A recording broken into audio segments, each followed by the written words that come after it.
Are you talking to me? I was talking to Bud, but there's two Chesters on there, so why don't you go ahead? All right, sorry, it's just really, really hard to hear you guys. I'm Julie Hanson, the town manager in Chester. And the other Chester on here is Amanda Silva, who is our ambulance chief in Chester. All right, we will work on the audio because there's not a great point for you guys to be on there if you can't hear us. Let us know if it gets better or worse, I guess, during the meeting. Is it the Al's only audio? I think so. I think if I turn on the audio on my computer too, it'll be too much feedback. But we just have to talk to the bird. And Bud, you're on mute, but did you want to introduce yourself? Or I think maybe Bud's with the town of Baltimore.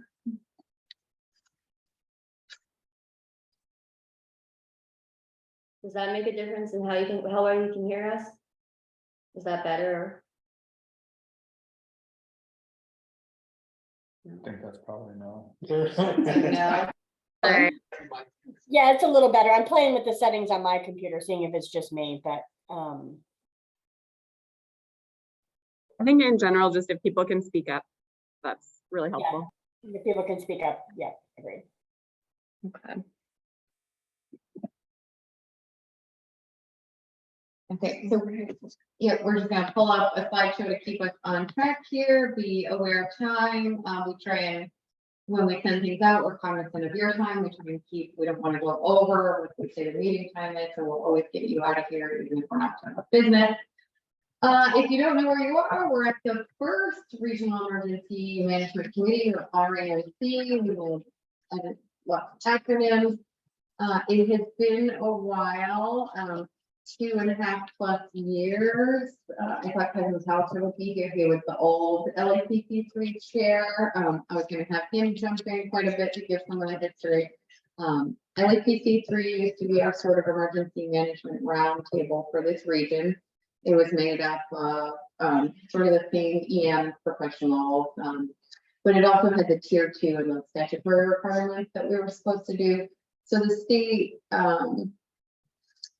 disbanded the LAPCs and then made one statewide LAPC, a local emergency planning committee, to take on those statutory responsibilities and then have the REMCs function in the way that the LAPCs were previously, sort of just as an emergency management roundtable, just sharing knowledge, hearing from presenters, and the rest. We already did that. So what are the so now where are we now 2.5 years later? 2022, this is our first REMC kickoff meeting for our region. We will have some businesses picking a name. What do you all want to call yourselves? And then there's not going to be much voting responsibilities for the members. There'll be bylaws and there'll be a plan and there'll be minutes. That's pretty much all the voting that's going to happen under this group. The rest is going to be that information sharing. It's going to be presenters. What do you all want to work on? What can be helpful to your towns? Everything that we do and help set up is going to come sort of from the voices at the table. We're still trying to get more folks to the table, like Sheriff's Department, Vermont State Police, Department of Health, Red Cross, all of the partners that you would work with and want to be able to talk with monthly or quarterly. Those are the folks that we want to continue to sort of do some outreach to and get to the table. Just really quick, voting members, a little bit different from how the LAPC was structured. The voting members are made up of town representatives. So it's the actual official EMDs or the EMCs, the coordinators, and an EMS representative that serves that town. If it's a tiny town such as Baltimore that doesn't have any EMS, they can either have 2 town officials or whoever they contract their emergency services with could then represent Baltimore. And then there's things like proxies, but I'm not going to go into that because it's a whole bunch of boring language. Non-voting members, this is the part that we really want to sort of get robust. It's the folks that we were talking about that you want to talk to. Other fire EMS professional. There he is. Hi. See you. The woman construction part just stopped in. Oh, Good hi, meeting you. Chief. How are you? How are It's you? good to see you.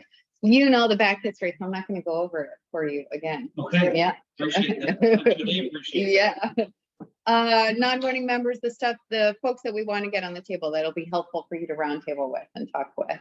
That's how the REMC is gonna function. And then Mark, ourselves, Malia, or myself will be here to sort of give you that administrative support, set up presenters, find new presenters, take the minutes, and kind of help guide on what you're supposed to be doing throughout the year. And so then the first part of our agenda and what we wanted to sort of focus on and talk about today. Oh, Lisa, he called this morning and Lisa was gonna send it to him. Okay. No, that's so we can, yeah. You mail. You have Tom's email, Tom Kenyon, not this Tom Kenyon. Do you want to pass it to Tyga and, oh, okay. You just want to forward this link to Lisa? Okay. All right. So what we wanted to focus on this meeting was sort of mutual aid, sort of kick off when the LEPC last expanded, we were talking about mutual aid agreements, how we can sort of either regionalize them for this region or how we can help you coordinate with neighboring towns or statewide resources. If we can help you dust them off, if you have them and they haven't been written in a while, or if you don't have any and you want us to write that, is there a template we can help you with? Can we take on some of that administrative burden for you? So to sort of talk about what mutual aid agreements are and some of the things that you might want to think about, we're going to kick it over to Tyga with Vermont Emergency Management and some of the other things that they offer there. She can go over. But she was gonna kick us off with a mutual aid discussion. Awesome. Thanks so much. Can you all hear me okay? Great. I'm in a training up in Montpelier all week and I usually work out of Southern Vermont. So I've stolen part of an office. So let me know if there's any problems with audio. Like Allison said, I am the new Southern Regional Coordinator with VEM. So most of my job is to support the REMC and the towns in developing local emergency management plans, in any kind of training that would be helpful to your towns or to your REMC, and in exercising. So coordinating everything from discussions to tabletop exercises up to functional and full-scale exercises. So whether that's something that's happening at a regional level or something there's interest in from a particular town on a particular topic or exercising a particular plan, that's what I'm here for, and to pull state resources in to support those exercises happening, and whatever education is useful to your teams. We thought we would kick off this REMC with talking about mutual aid agreements a bit. So I'm going to do like a very short overview of a couple of things that some of you will know way more than me about this process and hopefully will be useful to some. And then I'm going to kick it back to Ali and Leah to talk about local, what's happening locally, and kind of do some brainstorming in the room. Let me just see if I can share my screen. I think I need permission to screen share. Is that something that can happen? You should be able to now, I think. Thank you so much.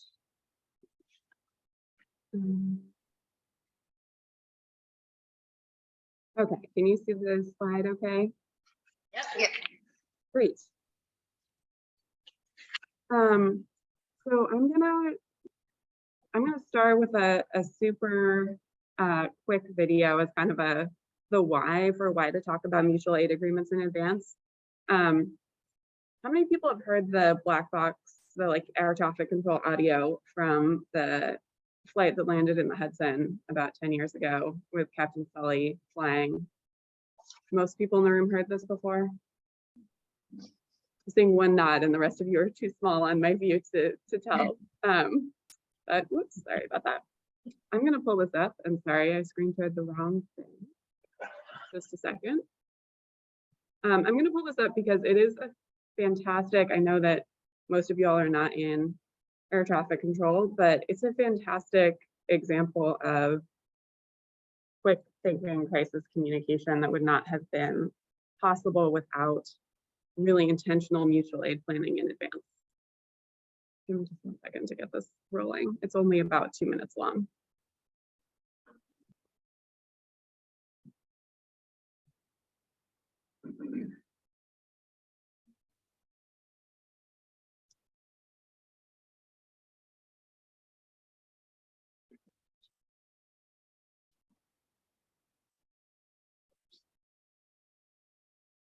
Hang on.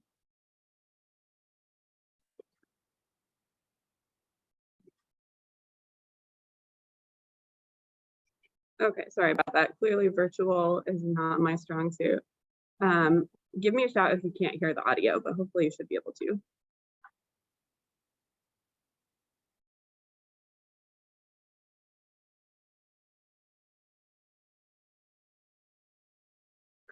I think you have it muted on YouTube. Oh, thank you. Like I said, computers, not my strongest.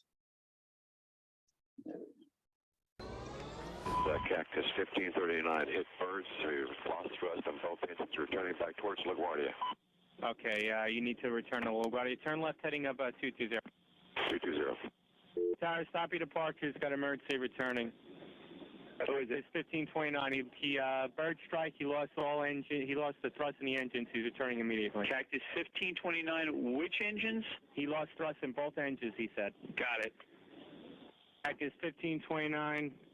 If we can get it for you, do you want to try to land runway 13? We're unable. We may end up in the Hudson. All right, Cactus 1529. It's going to be left traffic to runway 31. Unable. Okay, what do you need to land? Cactus 1549, runway 4 is available if you want to make left traffic to runway 4. I'm not sure we can make any runway. What's over to our right? Anything in New Jersey, maybe Teterboro? Okay, yeah, off your right side is Teterboro Airport. Do you want to try to go to Teterboro? Yes. Teterboro, Empire, actually, LaGuardia departure guy, emergency inbound. Hey, guys. Cactus 1529 over the George Washington Bridge, wants to go to the airport right now. Wants to go to our airport. Check. Does he need assistance? Yes, it was a bird strike. Can I get him in for runway 1? Runway 1, that's good. Cactus 1529, turn right 280, you can land runway 1 at Teterboro. We can't do it. Okay, which runway would you like at Teterboro? We're going to be in the Hudson. I'm sorry, say again, Cactus? Okay, so I wanted to show that quickly, specifically for the moment, where he says, can I go anywhere off to my left is Teterboro over there, and air traffic control LaGuardia calls Teterboro, says, we have an emergency inbound, wants to come right now, and Teterboro, without saying anything else, says, all right, runway 1, go ahead. Does he need any assistance? And I want us to just imagine for 1 minute what would have happened if they hadn't had conversations about that procedure beforehand and that person had gotten my call.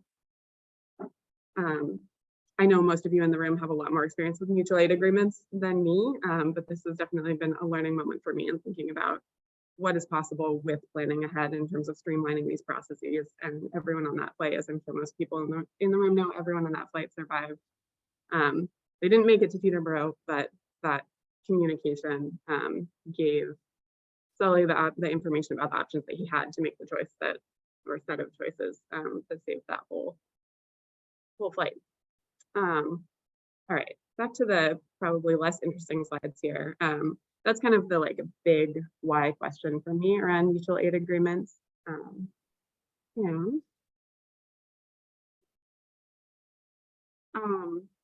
I want to talk for just a minute, and again, stop me if this is repetition of what you already know, but about what makes a good partner in a mutual aid agreement.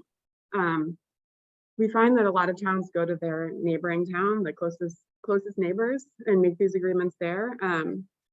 But it's really helpful to think about what are your equipment needs going to be and personnel needs going to be in the kinds of emergencies your town is likely to face, and work with towns that have that equipment and that those personnel skills available. It's also, and I'll touch on this again in a minute, important to formalize these in advance, or at least have some kind of written understanding and communicated understanding in advance of what these agreements look like. And another reason to maybe think a little bit further away than automatically going to the closest neighbor is think about towns that are not likely to be impacted by the same disaster that you are, so that you're not all looking for the same equipment and trying to pull on the same equipment pool at the same time. Some details that sometimes get left out of these agreements are things like, what does notification look like? How do we communicate when we're activating these plans? What personnel and equipment are involved, and what are the training expectations for those personnel? Is this just we need bodies, or is this we need people with specific training, specific certifications? And are the expectations in this agreement the same each direction? Is one town borrowing specific equipment or personnel in a time of need and lending the same equipment or personnel? Or are we setting up something where one community might need personnel, one community might need space, one might need equipment, and so different things are going to flow in different directions depending on what's going on. And a reason to formalize things that doesn't always get realized when writing these agreements is that in order for FEMA to reimburse the reimbursement costs for mutual aid, if this situation you're dealing with becomes a federally declared disaster, the reimbursement rates have to be written and formalized in advance in order for FEMA to pay for them. Otherwise, they're going to say there wasn't a reimbursement agreement, so we're not covering that cost. So this is a reason to have these things written down and formalized in advance. You don't have to have reimbursement as part of that mutual aid agreement. Maybe it's just we're going to help each other out in times of need, and there's not going to be money changing hands. There's just going to be a mutual support relationship and agreement there. But if there is reimbursement as part of it, it's got to be written down and documented in order for FEMA to cover those costs in a declared disaster. And then another thing that I want to touch on is maintenance. Like, are we doing annual reviews of our mutual aid agreements to find out if this still works for everyone involved? Are the equipment and personnel that are named in those agreements still available and working? Are the reimbursement rates still workable? Because sometimes the realistic reimbursement rates goes up a lot, but it doesn't get updated in the documentation. And then FEMA comes in and says, well, we're only paying this reimbursement rate that was decided on 10 years ago because that's what's written down.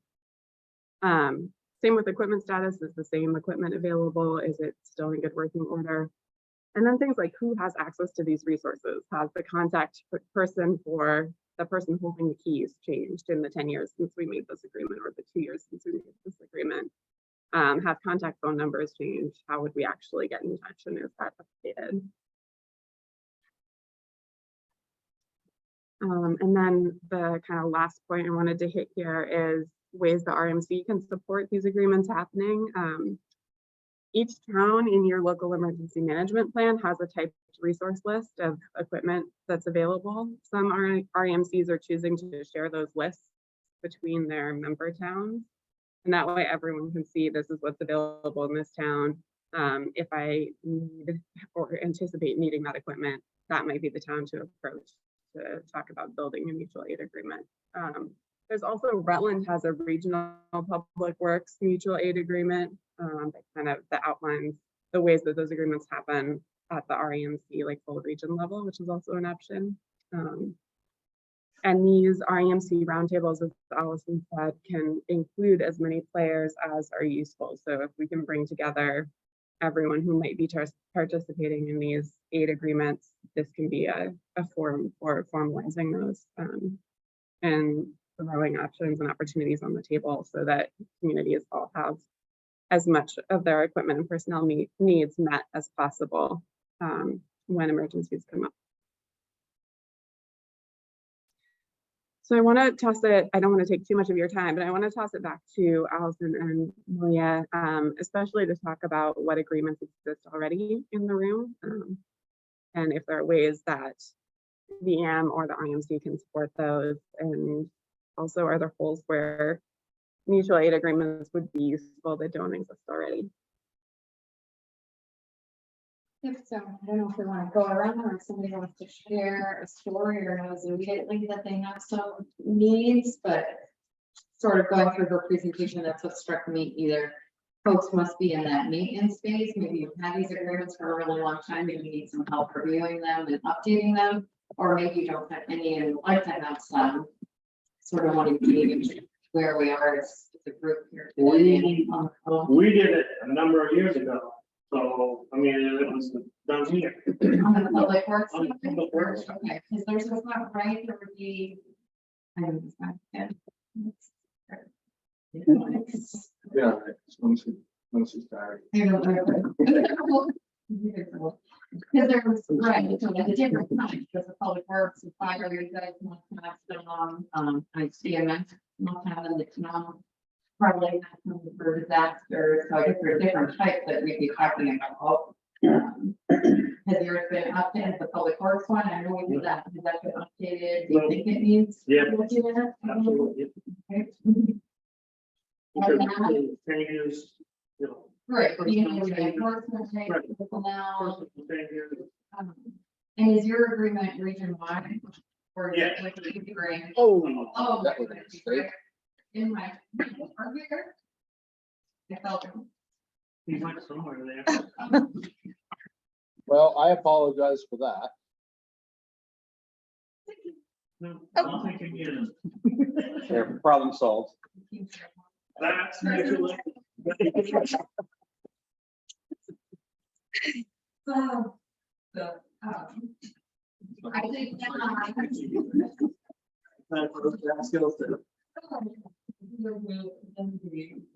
Initiating after shock here or day off? I did not share that.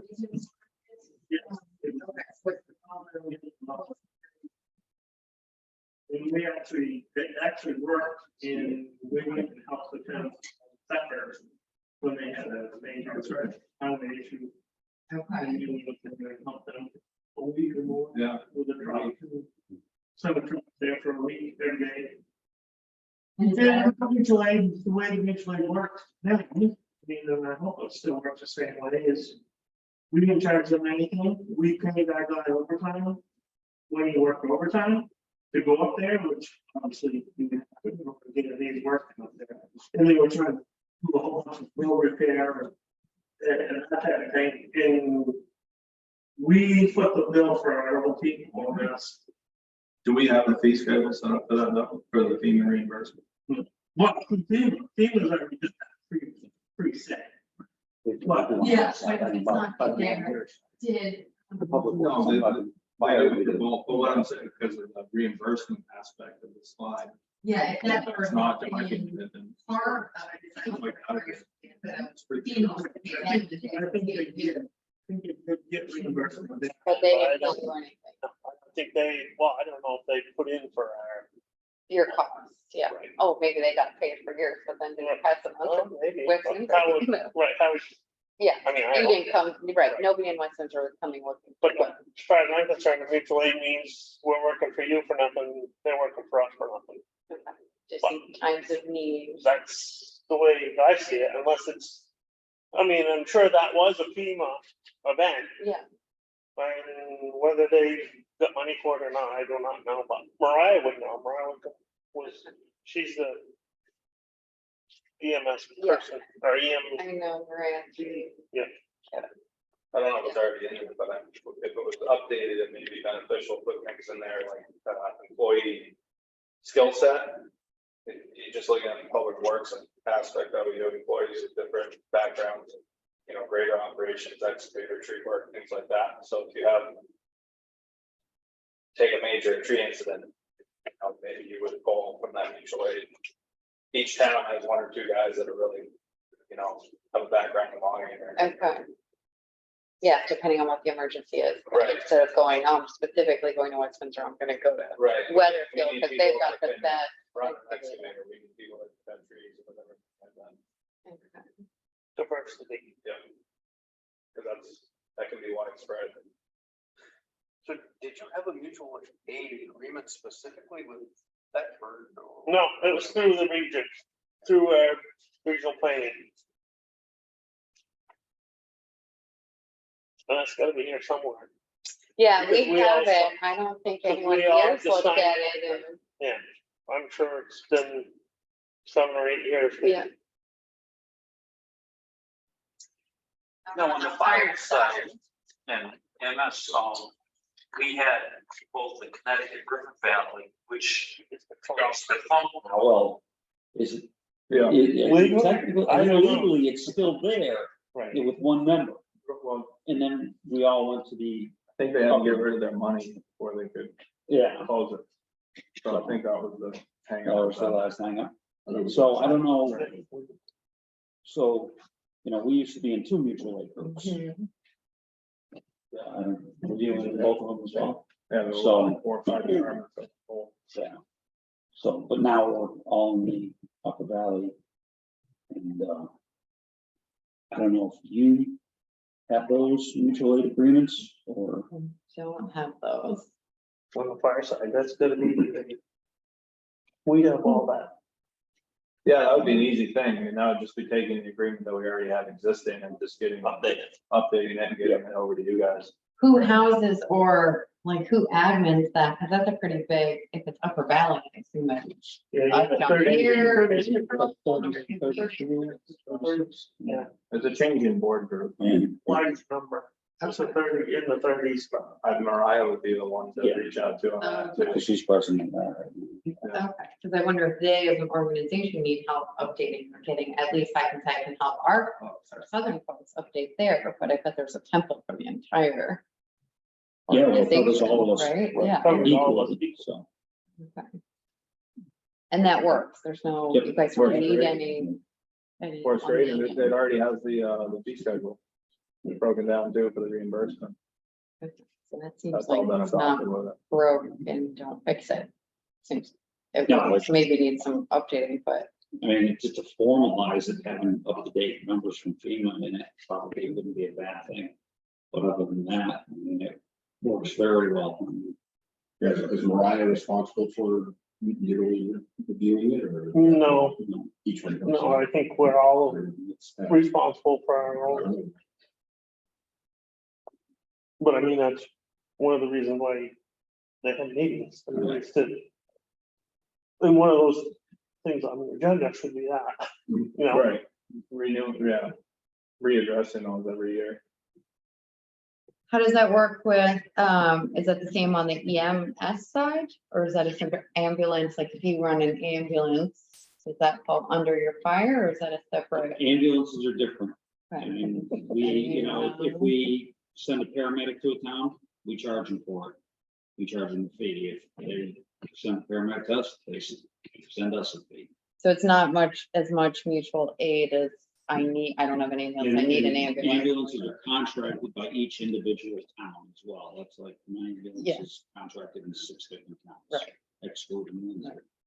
So, yeah. And you by- have that Yeah, too. Yeah. Exactly the same, our EMS. There's no official mutual aid EMS, other than a single event that requires multiple things. Right, like a Yeah, school, if there was a single school incident or Yes, something and it's they were, true mutual. okay, A single event, single incident that requires multiple things to go out of town, so it's still, that's a billable service. That's an overlap between my individual personal interest and the interests of town. I live south of Perkinsville. I'm really close to the airport. It's a little road called Chimney Ridge. And when we moved in there, one of the first things our neighbor said, look, you need to know this. You need an ambulance. Get down to the airport and call from there. Because they dispatch out of Claremont and they gotta come through the whole damn town, and Springfield is like half a mile away, or.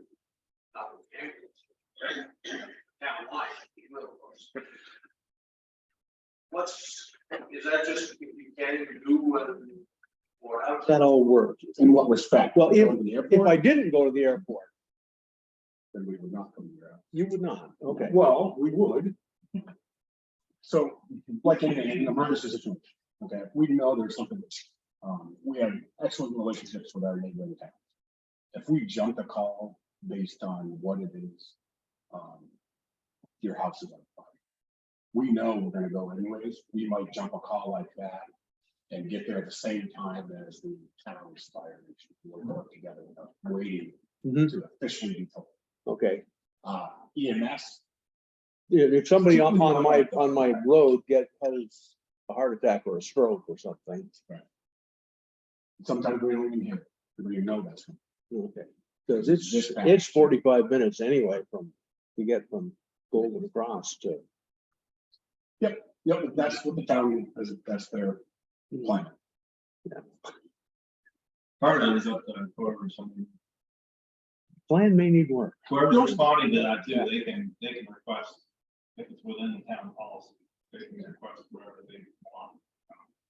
Like we have responded, with a paramedic into different towns because an original ambulance or even first responders will say, hey, this looks like this will require a paramedic.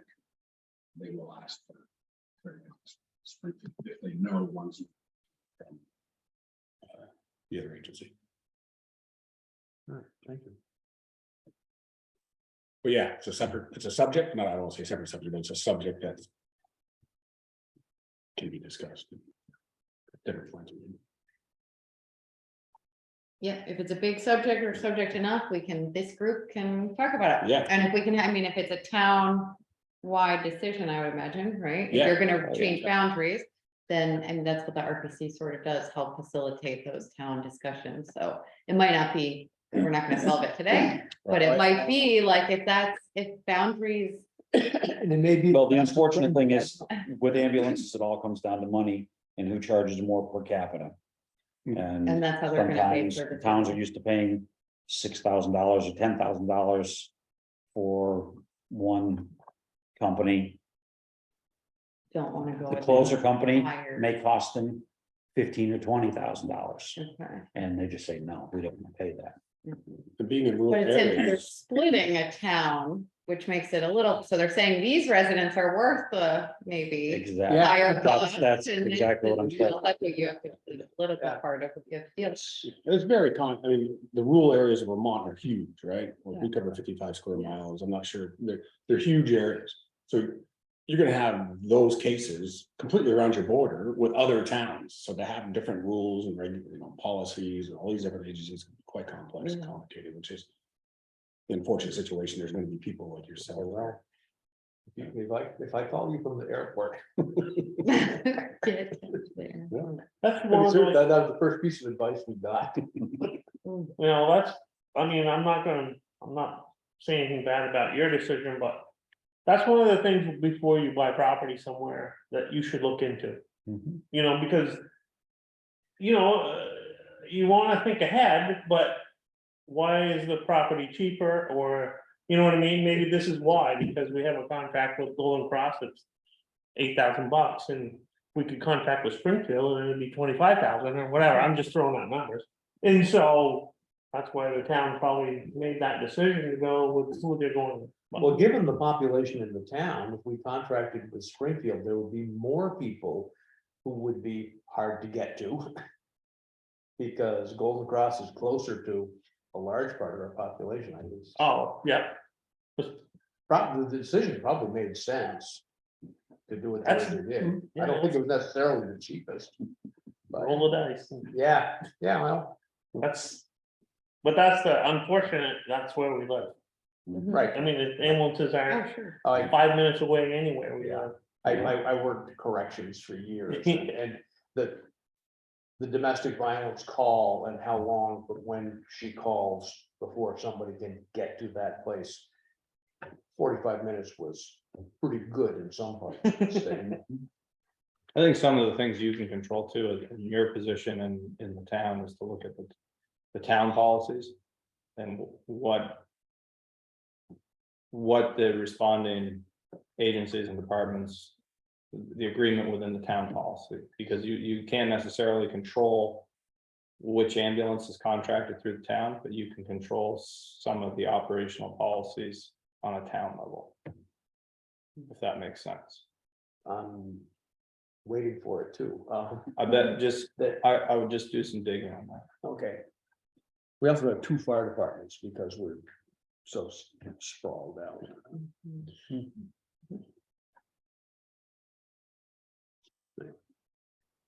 Anything on the state end or any I mean, as far as the Office of Local Health, you know, my role is really just to hear where you guys are at and try to fill in holes. The Office of Local Health is really committed to the entire approach of it, so the fire EMS side, public works side, all these different pieces we all covered, but the areas where we miss, like in your case, those are areas that are important to us because we want to know that feedback. I mean, in a massive event, whether it's a winter storm, like I know one of the planning things that we're going to talk about is doing, how do we deal with individuals in your situation? Because there's a vast number of people like that. And our resources are going to be tapped out just dealing with local things. So I don't have any, hey, here's a magic pill to fix it. But at least I can bring that back up to that level and say, hey, this is what they're seeing, this is what we're missing, some recommendations maybe. We're good on that one. We've probably got a dozen chainsaws, and I know we've got 3 Kubotas on 1 mile of road. The issue is when you're on the gas plant. It's not the chainsaw, it's the gas. And the power, And it, the- Yep. you can't get that. Yep. So yeah, there's, as far as my role is literally is to hear the conversation and identify those missing pieces. And how can we find it? Folks on the call, anyone have something they want to share around mutual aid or needs or other observations? Is Chief Frank Yes, still sir. on there? Who's Frank? Who's Chief Frank? Police. Oh, They must have something similar with state police and. yeah. I was hoping. Oh, Oh, there there she she is. is. Hi. We already have a pretty robust mutual aid policy that we work through. A great example of that is on December 5th, TSU from the Vermont State Police are coming over and we're doing an active shooter event over at our high school. We're involving our local agencies as well to try and respond. So similar concept, similar process. We don't charge each other. It's just you need help, we'll come, we address it. And sometimes you're on the winning end of that financially and other times you're on the losing end, but we all have the same goal in mind. And even if we didn't, if something falls apart in Springfield, if we don't go and respond to that, it's eventually going to leak its way into Windsor. So our mutual aid process has been in existence for decades, much longer than that, but certainly a good model to build off of. Great, thank you. So further, I don't hear like massive further needs on the subject. We might look at updating sort of the regional templates for public works, but it sounds like fire is working fabulously and doesn't need much help other than to maybe reach out with Maria and see if there's administrative updates we can help her with. I don't know if there's a fee schedule in there that needs updating. And then on the EMS end, that's just, I don't think we're even going to go there. And police, VSP, all of those probably are fine as well. But everyone seems on the same page? Yes. Yep. Perfect. So we have, I think, exhausted that discussion. The next, maybe with some help, Tyga, trying to think what we were thinking about talking about on here, sort of what we can offer for maybe mini tabletop exercises. What we might be interested in exercising, hearing from you all, seeing what BEM is thinking about rolling out for exercises in the future, whether those be larger scale, mini, and then just briefly, I think the next slide might go into just hearing from you all, sort of what plans you have, what you might want to exercise, how we can help you support that, whether it's region-wide, a very mini virtual tabletop exercise that maybe Tyga can go into more, a shift towards that. And then the large sort of TEDx binary blizzard upcoming large statewide exercise. So. Yeah, I can start off if that's helpful. I think probably most of you know that the statewide catastrophic exercise that happens every 3 years is next happening in October of 2024, and it's statewide, but this for the first time, it's focused on an emergency impacting southern Vermont. So the full state is going to be participating and sending resources to the south, but the focus is really on the southern region for the first time. It's going to be a long-term power outage scenario combined with the cyber attack element. So trying to exercise those two plans and anything else that goes along with long-term power outage needs due to weather emergencies. And we're trying to dump a lot of energy right now into ramping up exercising at the town and the region level to be ready to have towns participate in that exercise in October 2024. So we have a lot of energy to support and like priority on supporting towns through tabletop exercises. Those might be focused on long-term power outage or on whatever plans you have that want to be exercised. Also helping facilitate discussions around creation of new plans if there are plans that are missing from your LEMP annexes or other planning that you would like to be completing and then exercising during that time. We're hoping that the towns will stand up their emergency operations center during that October 2024 exercise and communicate with CSE. We're also willing to open the State Emergency Operations Center anytime as part of an exercise that towns or regions want to hold, so that you can so we can exercise that communication and sending of resources to town. So that's what we have on the table. And there's in the general southeastern region, there's been interest in holding some regional, very small tabletop discussions. They could be virtual or in person in centralized locations that are just on this day. We are having a 1 hour or 2 hour discussion on this scenario and this type of planning. Anyone from the region who's interested, come talk about long-term power outage planning for a couple hours in a scenario-based setting around a table or around a virtual table. Or it could be hot weather emergencies or cybersecurity or whatever else you all are interested in. Generally with planning exercises, we start from what plans you have on file that need some would benefit from some attention or trying out to find some holes in it or just get familiar with it, and what kinds of plans are missing that would be useful to the community. So that's where we like to start the conversation and then go from there based on how we can be useful to you. Great, thanks, Tyga. So I think maybe Springfield and Windsor are already signed up, I think, to play in CADX4. So what that means, they'll have an active role, and the binary blizzard is focusing on the southern end. And I think we'll probably have another REMC meeting with the statewide training coordinator and exercise coordinator to come and talk about what is binary blizzard and why should you sign up to participate. But in advance of that, I think there's an opportunity for us to either help you write and then exercise long-term power outage plans, hot weather emergency preparedness, cybersecurity, that would be annexes to your LEMPs, your local emergency management plans.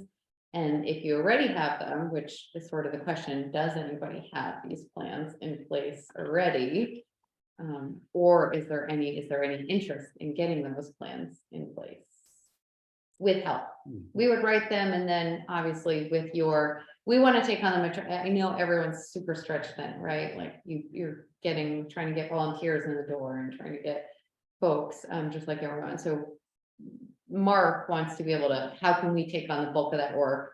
Obviously knowing we're not the chiefs, we're not the boots on the ground, and then bringing that plan to you and saying, what did we put on here that's just bananas that shouldn't have been in here, and get that info from you. But we want to be able to take on the bulk of some of this work and either regionalize it, have a template so that what works for Windsor we can start with and then bring to Springfield and they can tweak it for themselves. But we need to know if there's sort of any plans in place currently that you want to exercise or you want to update, or if there's any plans you have interest in that we can sort of start taking the drafting, run with the drafting on. Well, I like the long-term power outage, and I would take it one step further, not only hot weather emergency, but we all know our winters here are changing. We're going to get more ice storms, and we're going to end up with long-term power outages in the middle of winter, and it's going to be cold. I mean, we already have good shelters set up, in Windsor and Hartford and some areas, and Vermonters are Vermonters, and they have a lot of them have places to go, but a lot of them do not.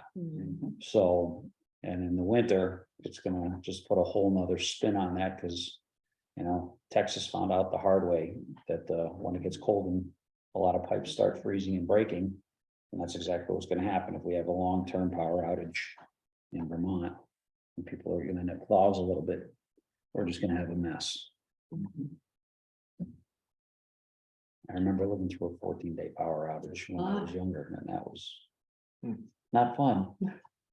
And one of the exercises we're looking at in Springfield is, a high water emergency with our dam.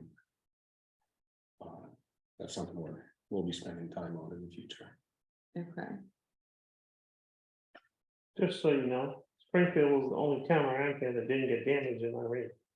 Because of the dam. Because of that dam, yeah. Yeah, we were pretty isolated. Yeah, I mean, and the only reason why I knew that was because his road foreman came up, what can I do to help? Yeah. Because we have nothing, Wow. we've got We nothing. were actually able to go Yeah. out And help provide some towns. assistance and. They did. Yeah, when they get a sudden rain event, all of a sudden the whole downtown is. Well- Yes. It can happen, it doesn't matter, we're all vulnerable to the weather. Yeah. Yeah. Rick Weathersfield was doing hot weather emergency plan. You sort of kicked it off. You were our guinea pig town with VDH this summer. So sort of how when that goes through. Still in the agonizing and writing ideas phase of it. Okay. It's every time I tackle it, I just get hit with a whole another load of, oh God, we chase this down and this and this. I thought it'd be easy. I'll take the one that they sent as a draft, and I'll just change a name or two and. Yeah. Yeah. No. And the no keeps getting bigger the more I dig. If there's ways we can help you, let Malia know, send it back to her. If there's sort of research we can do, or if we can help push it through on the town end. I know that we heard that they were trying to roll that program out more statewide because there's gonna be longer hot weather periods coming and the state wants to plan for that. Yeah, So, we have come to the agreement that we will keep the town office and or the library open beyond normal hours. Those are both air conditioned public buildings. And the money is not an issue for the overtime for staff to do that. That's set. Everything else is not set yet. okay. I know I also have a personal one that's not up there anywhere. And that's the fact that we've got a railroad that comes through Windsor. And let me tell you, I've sat and watched the trains go by and looked at those numbers and identification numbers. Oh, God. And if we have an event, it's not gonna be pretty, because it goes right through the most populated area of Windsor. And there's also that very long train bridge that goes across the Connecticut River from Windsor to Cornish at an angle. Something goes wrong with that and that train ends up in the water, then it even gets uglier, because then we have to involve New Hampshire and everything. Yeah, the river is New Hampshire, so it's. Well, We'll just put tickets on outside. I wish it was that easy. So as we discussed it, I'll just stand on the Vermont side and wait at it. Yeah, no. It's always such a popular, like I know when we had LAPC, the rail, I mean, there was not a ton of our towns that have rail passing through them, but Ludlow, others were always very interested in having discussions centered around the railways. They're tough to work with. we've had a couple of huge inputs from the Middlebury, the gasoline tankers, that's Yeah. 16 Yeah. tankers rolling over right in downtown Middlebury. You Yeah. have the non-odorized propane that comes up through the state. That's a huge concern. Yeah. There's a lot of. Tyga, is that something in BEM's wheelhouse that we could sort of start with, or maybe, I don't know, a presentation first and then some kind of draft? Yeah, there's a couple of trainings that are offered sometimes as well around derailment planning. If that's something that would be of interest, I can look into the next dates for that. That might be a place to start. Sure. Okay. Sure. Great. We're getting close. So what else did we might just skip and, yeah, we're at the end, sort of, helpful. We're gonna keep trying to get, VSP was such a great partner, I felt like, at the LEPC. Mhm. Other folks that you can think of that would be useful to have around the table, and more of your counterparts maybe, but who else are we missing? Sheriffs, VSP, Hospitals, I don't know. yeah, we had We some had big those. spring, we did get a couple of them on the list, but I mean, maybe we'll just keep asking. And you have two of the major players for ambulances here Mhm. for our area.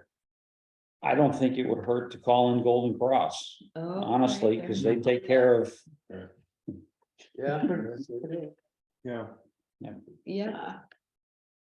I mean, even though it's on just this side of the river, I mean, they also cover the other side of the. they river do, too. yeah, yeah.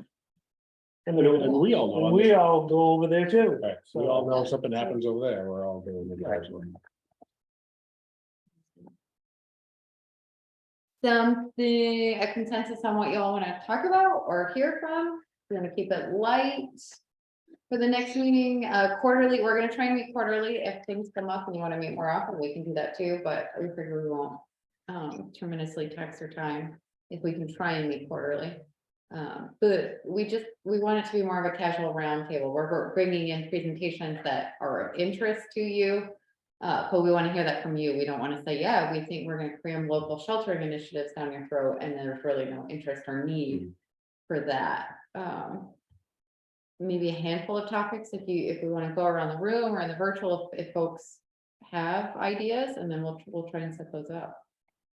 I think weather related incidents are one of our biggest, Yeah. no matter whether it's highway, public works or fire. Yeah. I mean, EMS stuff, I mean, Okay. We got that on there. National Weather Service, they've got, they've been eager to go out. I think they have a lot of new tools and tricks, tips, mapping, all of that they want to sort of push out statewide. So we can definitely get them on board. Yeah. Other I'm sure presentation Scott will ideas? do it when they come down. Scott's a good guy. Oh, Scott's a great guy. He's a Yeah. good presenter. And Yes, he so, is. yeah, so that'll be we'll make that happen. What other, we had the guard was sort of saying, they've got some new resources that they can get. Is that of interest? It'd be nice to know what they have. I mean, we've worked with them before in a couple of the past large scale events, and they've always been fantastic, but like you say, they're always getting new toys as well, so. Yeah. Okay. Yeah, We'll keep that one on there. Yes, they do. Yeah, they get toys as They get a little better way. budget than some of us. Yeah. Toys is a great way to. In my experience with in the past, when I was part of a group down in Ohio, they actually were the ones that helped facilitate and coordinated a full-scale exercise for all departments. Yes. And we did a pandemic based one, years before COVID hit. But they were a great resource because it put them into a practical use as well as it allowed all of us on the field to actually put our plans in place too. Yeah. So including them, it might not be a bad idea. I don't know when their next big schedule is. So. Well, they did the first one here in Vermont with us. Yeah. While I'm on that subject, just as a resource, while you're planning, if you're looking at exercises, if you need individuals, don't forget the Upper Valley Medical Reserve Corps. I don't know how many of you at the table have ever had any experience with them? Anybody? No? Do you even know what this is? So we call it here in Vermont kind of the unofficial volunteer part of the Department of Health, but really it's not. It's a national organization founded around organizing volunteers to respond to emergencies. So the Upper Valley Medical Reserve Corps is actually right now, I'm one of the co-coordinators for it in my role with the health department. We have around 200 volunteers that are signed up with us that are already active. They participated in a lot of the COVID clinics, the flu clinics, things like that, but they are doctors, nurses, veterinarians, et cetera, et cetera, et cetera. And we're looking post-pandemic at how to keep them engaged. And one of the things that I presented, having a background in EMS, fire and rescue, is, hey, let's get them involved as some of our quote unquote patients for some of these exercises or some of our other players. So we can keep our key members engaged in those spots where they need to practice. So if you've got an event where you say, hey, I really could use some extra people, maybe you that have an understanding of ICS and things like that, reach out to me, send me an email. I'll run it up the chain, see if we can do it. But right now we're running clinics in Vermont, New Hampshire, different things, but they're looking for other ways to participate. And I would like to see us do more down in the southern part of our area, which is Springfield, Bennington, all that stuff, because most of our activations come up White River and then across the border into Lebanon. So reach out to me if you want more information. We'll chat about it. Is there a contact that we could invite, like a standing contact that would want to come? So you Yeah, will be the so- one that will Yeah, then. so my responsibilities as the emergency preparedness coordinator for the Department of Health, I coordinate that group with my counterpart in White River, as well as an individual from Dartmouth Hitchcock. She actually is their preparedness coordinator, and she sits as our co-coordinator. And the group is large enough that we've talked about it in the last few years about maybe splitting it and offering it to two groups, because we're the only one that borders New Hampshire and Vermont right now. And like I said, if we ever found a fiscal agent, an entity that wants to kind of be that parent organization for the volunteer group in the southern part down Springfield, Windsor area, we could actually start looking at splitting that group up and making it more practical, because we cover such a huge swath. Yeah. But again, that's my role and my responsibility. So I do all the activations. If I can't fill in, one of my two counterparts does it. So. Now, would you be able to do any kind of presentation to, like, I was just asking Absolutely. people over here, you know, to our Upper Valley organization where you're Yeah. hitting 36, 35, 36 I'd be happy. departments. So we all hear the same thing at once. Absolutely happy to. Let me know what you want, when we want to do it. I don't have, I haven't got printed. I've only been in the office 2 months. But literally, my name's on the email list here. Reach out to me. I would like to see it. Like I said, I've only been in the office 2 months, but as a former firefighter, former EMT, I've just left corrections after 6 years. I kind of know a little something about all of our roles, former contractor, things like that. So I bring all that to the table and I offer it to you freely. So. Yeah. Well, you hear 200 volunteers at a time when getting volunteers is like so Yep. hard. Well, you know, we have the same problem as you. I was talking to the chief over in Jamaica when we were at the VEM conference, and you know, even for us looking at it, we just did a call down drill to test our communication, and we had a 46% response rate, 43% response rate. That's not bad considering what it could have been. Now, granted, all they had to do was press yes, I am available, or no, I'm not, but still, I mean, half of us, when I was on a volunteer on the department, would have, you know, 50 guys on the roster, but we could get 5 to show up. It was a good day. So I get it. That's why I said I'm looking for new ways as a coordinator for that group to keep them engaged and to bring more volunteers in. And when we get volunteers, that helps you. So like, you know, we're coordinating stop the bleed classes, first aid CPR classes, things that we all share interests and needs in. Why not pool resources? So let me know. I'll put some stuff together, and if you want, we can do a presentation. Okay. We'll share contact info. It's 1:01. So we will thank you for coming, kicking it off, the REMC. Come back, please, or tell us why you're not going to come back. Thank you to everyone on virtual. Thank you, Tyga. Thank you, everyone that sat and listened. Did this work hybrid wise? Is that okay, folks on the call? I'm assuming that's yes. There we go. Yeah, it was hard to hear some of the discussion, but got enough of it to feel like it was useful, I think. Okay, we'll either keep trying our audio or just, I mean, keeping an eye on everything, whether we just try for in person, but we'll try the hybrid thing if we can get the audio working. Thank you. And everyone here, you're taking a sandwich or two on your way out, because we didn't get all that, we can't go back downstairs with all that food, so you either